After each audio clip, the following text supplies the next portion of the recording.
Hello, football fans, and welcome back to QUTV Game Day on the GLVC Sports Network. My name is Tyler Menendez. And I'm Jake Vitale. This is the pregame show for the Battle of the Birds. We got the 4-3 Quincy Hawks facing off against the 4-4 William Jewell Cardinals right here at the Rock in Quincy, Illinois. We got a lot going on here today as it is senior day for these Hawks, as well as the 1994 KU Hawks football team being inducted into the Hall of Fame. So with all that being said, Jake, what can you tell us about the history between these two programs? No problem, Tyler. There is quite a bit of history between these two teams, so much so that they had to make it a trophy game. 4 years ago, after the pandemic canceled the game between these two birds, the presidents of both institutions decided they need to put a little bit more on the line for this competitive game. So they decided to create the Battle of the Birds, featuring a bird cage that the victorious team gets to place the opposing team's logo inside of to celebrate with. That's a pretty sweet trophy there. I wish more sports had something like this. You know, Dr. McGee, with basketball season coming up, we're going to have those pregame streams. You know, might need some more trophies on the set, make it a little more interesting. Just saying. Yeah, I totally agree. And like you mentioned, I'm very excited to be doing some pregame shows up at Pepsi Arena this winter. But let's get right back into this matchup. In the inaugural Battle of the Birds, Quincy beat William Jewell handedly 51-17. And then the next year, the Cardinals turned it around with a strong defensive performance, holding the Quincy Hawks to 7 points and winning that one 17-7. And then last year, Quincy walked into Liberty, Missouri and took the cage right back to the Rock, where the Hawks look to be the first team to keep this trophy with the previous year's winner in this matchup's history. Interestingly enough, the away teams are 3-0 in the Battle of the Birds. I guess there's nothing quite like celebrating a victory on your rival's field. Switching from these two history, let's check out how these programs are looking in 2024. Yeah, let's jump right into the Hawks first and see how they've gotten to this point.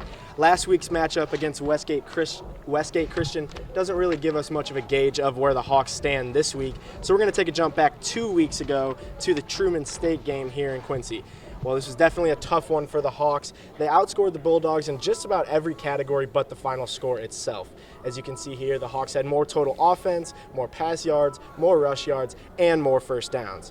QB Drake Davis of the Hawks also threw for 316 yards, 3 touchdowns, and had 34 completions in that one.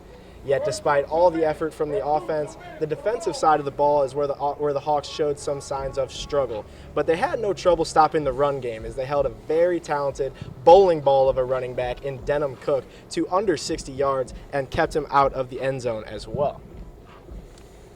But like I said, that is not where the Hawks had trouble. QB Dylan Hare of the Bulldogs absolutely torched the Hawks over the top. He combined for a total of 21 total points in the second quarter alone. Throughout the game, he threw for a total of 218 yards, 3 touchdowns, and 13 completions.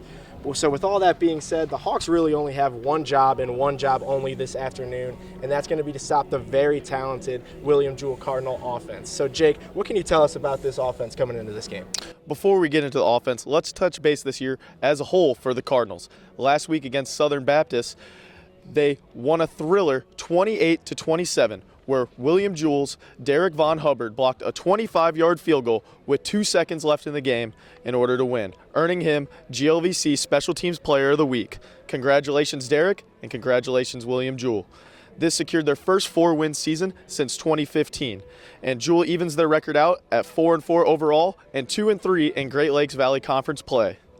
This is the best their program has looked in years. And this year, they even just barely lost to the GLVC giant UIndy 23-20 in overtime.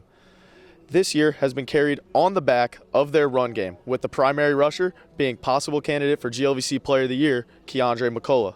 He has 1,042 yards on the year, making him the only person in the conference in 4-digit territory. He is also one of 2 rushers in the conferences who averages above 100 yards a game, the other being Quincy's Tion Dollard.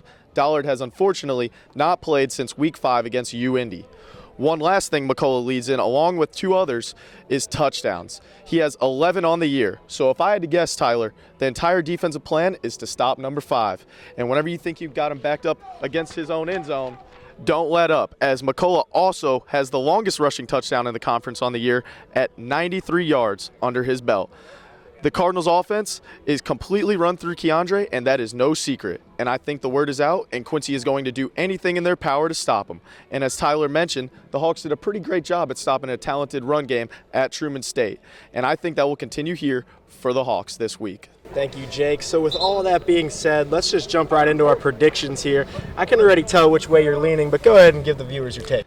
Absolutely, Tyler. I think Quincy is going to keep the cage secured at home for the first time in this trophy game's history, and I'm taking the Hawks based off my hot take that the Hawks are going to be able to hold McCullough to under 100 yards this evening.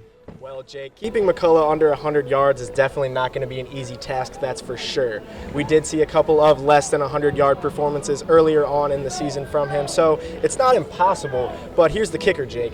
The Cardinals have upped McCullough's usage a lot over the past couple weeks. Just 2 weeks ago, he rushed for 146 yards against the Missouri S&T Miners, and then just last week against SBU, he rushed for a total of 140. But the stat that's really blowing my mind here is if you get the ball in his hands at least 25 times, he's going to guarantee you 100 yards on the ground. So if the Cardinals are going to win this game, this is how it's going to go. The Hawks are not going to be able to stop the run, which will expose the DBs to the long ball. You mentioned that 93-yard touchdown run earlier on in the season from McCullough. Well, that's not the only threat for the Cardinals here, as former D1 wide receiver Jalen Bethany snapped off a 67-yard touchdown reception earlier on in the season. So the Hawks are going to need to be weary of that threat as well. But like we said, the Hawks have been good against the run this season, so it should be interesting to see what the Hawks can do this afternoon on the defensive side. So who's going to win? Say it in 2 words.